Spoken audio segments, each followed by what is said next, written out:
Market के fractals क्या हैं? Supply demand zone fractals. Supply demand zone fractals क्या हैं? फ्रैक्टल को आप सिंपल वर्ड्स में कुछ ऐसा ले लें कि मिसाल ले लें, हायर टाइम फ्रेम में जो हो रहा है वही छोटे टाइम फ्रेम में होता है, वही लोअर टाइम फ्रेम में होता है। ये मार्केट के फ्रैक्टल्स हैं। ओके, अगर ये हायर टाइम फ्रेम में हो रहा है तो लोअर टाइम फ्रेम में भी यही होता है। ओके, लेकिन जब हम उसको देखते हैं, मिसाल ले लें, ये एक लास्ट अप कैंडल, ये एक लास्ट अप पुश है हायर टाइम फ्रेम का, तो छोटे टाइम फ्रेम के अंदर कुछ इस तरीके से मार्केट मूव कर रही होगी, तो ये मार्केट के फ्रैक्टल्स हैं।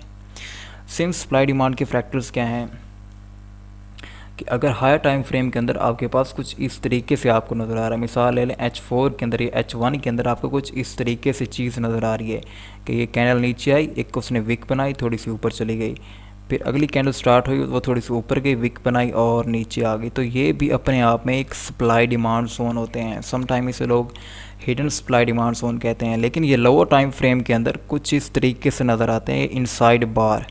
ओके, लोअर टाइम फ्रेम के अंदर ये इनसाइड बार एक होता है। सेम टाइम अगर हायर टाइम फ्रेम के अंदर आपके पास कुछ इस तरीके से चीज़ है, एक कैंडल ऊपर गई, विक बनाई, फिर नीचे आई, अगली कैंडल यहाँ से स्टार्ट हुई, थोड़ा सा नीचे गई, विक बनाई और ऊपर चली गई, तो ये छोटे टाइम फ्रेम के अंदर आपके पास एक इनसाइड बार होगा, एक सप्लाई डिमांड जोन होगा।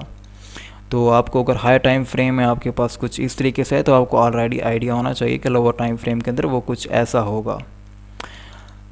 ओके, तो अगली चीज़ ये है कि अगर कैंडल की विक और जो उसकी बॉडी है वो सेम साइज़ की हो, मिसाल ले लें ये विक है और उसकी जो अगली बॉडी है वो भी उतनी है, तो हम पूरे जोन को मैप करेंगे। ठीक है, अगर ज़्यादा विक ज़्यादा बड़ी नहीं होती, मिसाल ले लें जिस तरीके से ये आपको मिसाल नज़र आ रही है, अगर इतनी ही विक होती है, ज़्यादा बॉडी होती है, तो हम पूरी कैंडल को मैप करेंगे एज अ सप्लाई या फिर as a demand zone. Okay, तो अगर कुछ इस तरीके से कैंडल नज़र आ रही है आपको, विक के साथ नज़र आ रही है, तो ये हम पूरा जोन, ये पूरी कैंडल मैप करेंगे। लेकिन अगर ज़्यादा बड़ी विक हो जाती है, जैसे कि ये इधर है आपके सामने की मिसाल है, तो हम ये ऊपर वाली विक होगी जस्ट इसको मैप करेंगे। आप चाहें तो आप पूरी कैंडल को भी मैप कर सकते हैं, लेकिन रिफाइनमेंट के लिए आप जस्ट जो कैंडल की विक है आप उसको मैप करेंगे। तो आपको आइडिया होना चाहिए कि लोअर टाइम फ्रेम के अंदर वो कुछ इस तरीके से होगी। ये जो विक है डिमांड जोन, ये लोअर टाइम फ्रेम के अंदर कुछ इस तरीके से होगा। दोबारा से क्विक रिकैप दे देता हूँ।